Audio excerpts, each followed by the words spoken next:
Shalom saudara-saudara yang dikasihi Tuhan, kita bertemu lagi dalam perenungan firman Tuhan untuk lingkungan Klasis Solo. Saya percaya saudara-saudara dalam keadaan baik dan senantiasa dalam pimpinan dan penyertaan Tuhan. Saudara, sebelum kita membaca dan merenungkan firman Tuhan, terlebih dahulu kita mohon pimpinan Roh Kudus untuk pembacaan dan perenungan firman-Nya. Mari kita berdoa.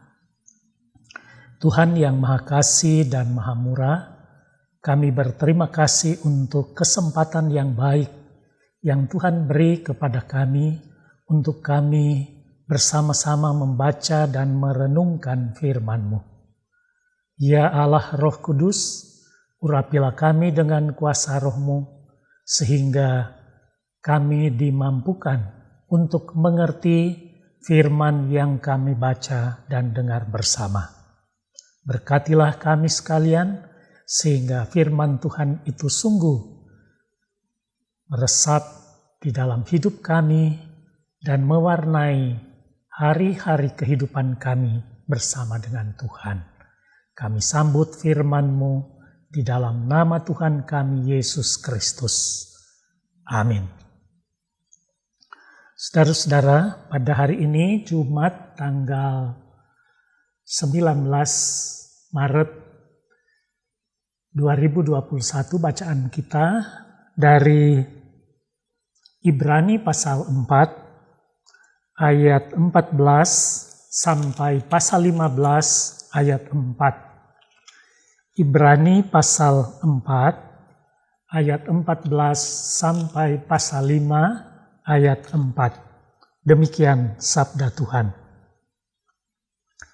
Karena kita sekarang mempunyai imam besar agung yang telah melintasi semua langit, yaitu Yesus, Anak Allah. Baiklah kita teguh berpegang pada pengakuan iman kita. Sebab imam besar yang kita punya bukanlah imam besar yang tidak dapat turut merasakan kelemahan-kelemahan kita. Sebaliknya, sama dengan kita, ia telah dicobai, hanya tidak berbuat dosa. Sebab itu marilah kita dengan penuh keberanian menghampiri tahta kasih karunia, supaya kita menerima rahmat dan menemukan kasih karunia untuk mendapat pertolongan kita pada waktunya. Sebab setiap imam besar yang dipilih dari antara manusia ditetapkan bagi manusia dalam hubungan mereka dengan Allah, supaya ia mempersembahkan persembahan dan korban karena dosa. Ia harus dapat mengerti orang-orang yang jahil dan orang-orang yang sesat, karena ia sendiri penuh dengan kelemahan yang mengharuskannya untuk mempersembahkan korban karena dosa, bukan saja bagi umat, tetapi juga bagi dirinya sendiri. Dan tidak seorang pun yang mengambil kehormatan itu bagi dirinya sendiri, tetapi dipanggil untuk itu oleh Allah, seperti yang telah terjadi dengan Harun. Demikian saudara pembacaan kita pada kesempatan ini. Saudara, imam besar adalah seorang diambil dari keturunan Lewi. Imam besar ini bertugas untuk mempersembahkan korban agar Allah menghapus dosa-dosa umatnya. Dan tidak sembarang orang, saudara, yang dipilih menjadi imam besar.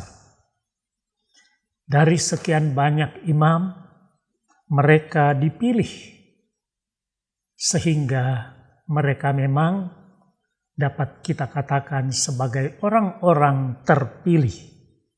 Tetapi saudara, tidak mudah juga bagi seorang imam besar untuk bertugas.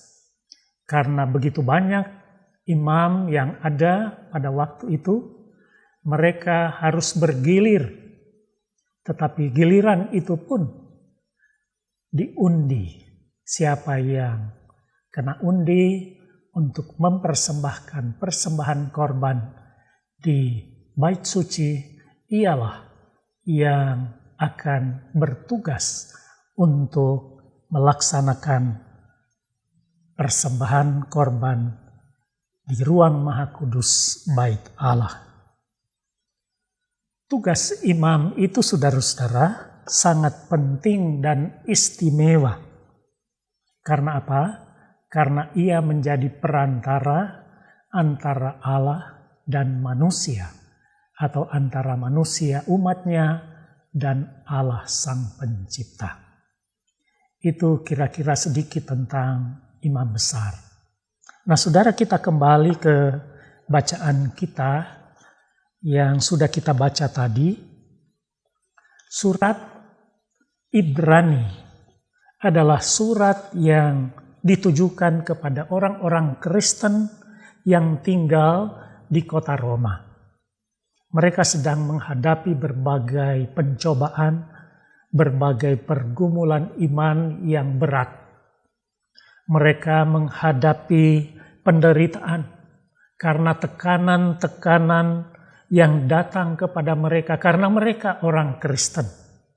Tekanan baik dalam hal sosial atau penganiayaan sosial, tekanan berbagai persoalan hidup, maupun langsung ke fisik mereka. Itu dari dua arah, saudara. Dari orang-orang Yahudi dan juga dari kerajaan Romawi. Begitu sulit dan dapat kita bayangkan.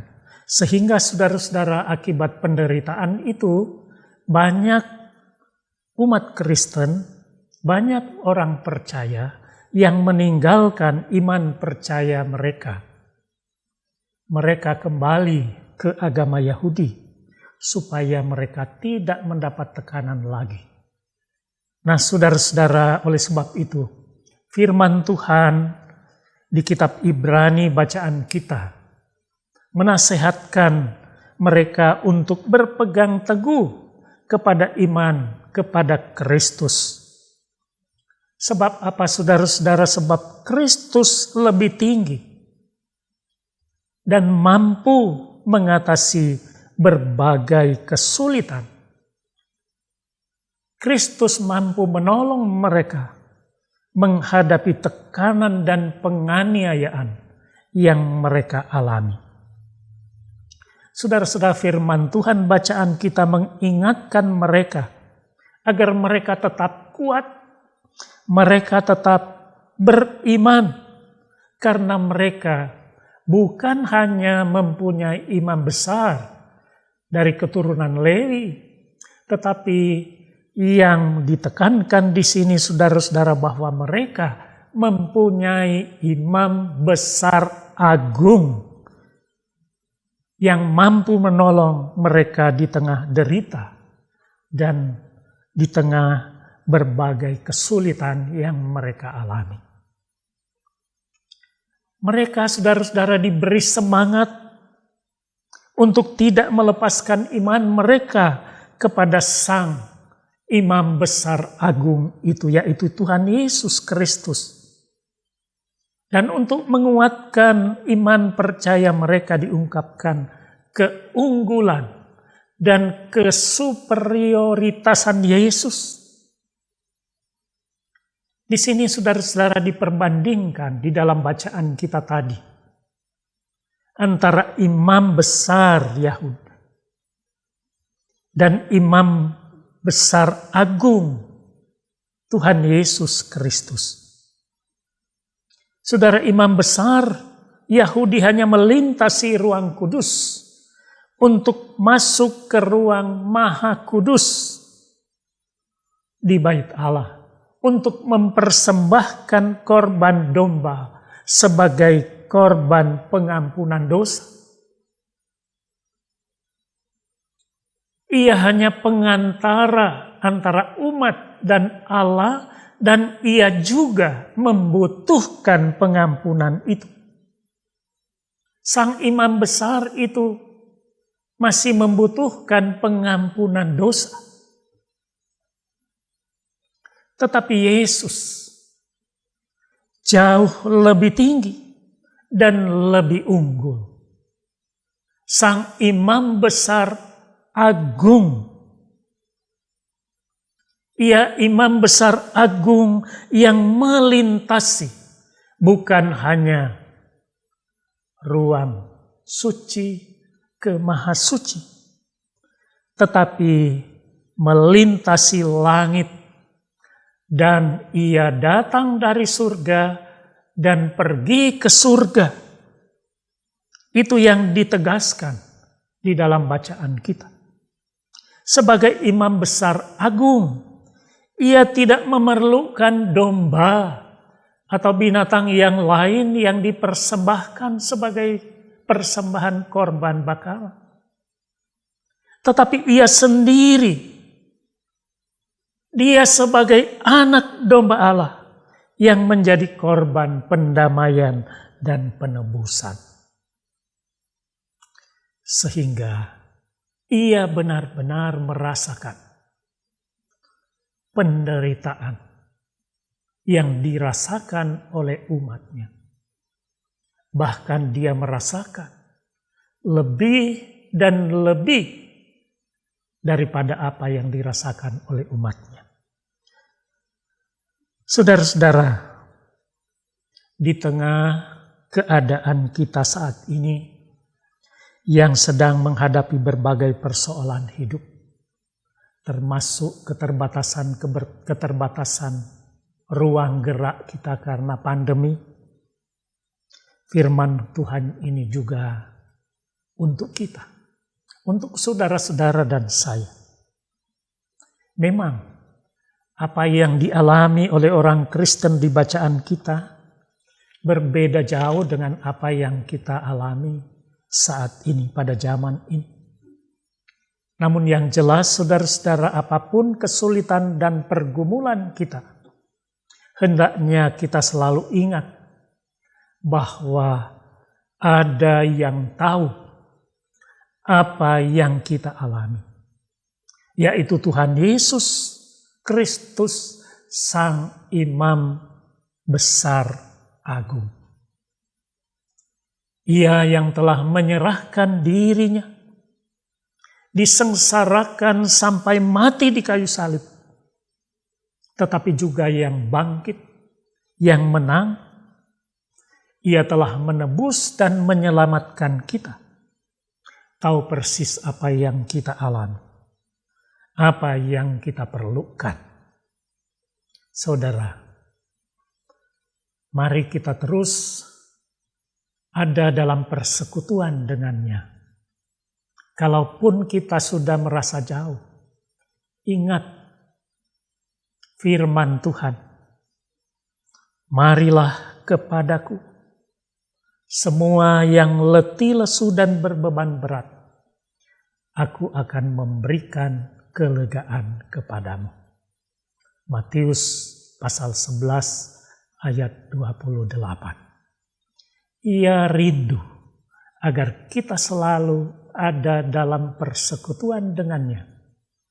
Dan ketika kita menghadapi berbagai pencobaan, berbagai kesulitan dan penderitaan, kalau kita datang kepadanya, firman Tuhan berkata, aku, yaitu Tuhan Yesus Kristus, akan memberikan kelegaan kepada kita.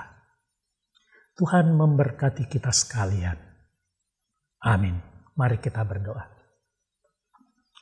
Tuhan yang di surga, terima kasih untuk firman-Mu yang menegaskan kembali kepada kami bahwa Engkaulah Imam Besar Agung yang tahu akan segala pergumulan hidup kami, yang tahu persis apa yang kami butuhkan.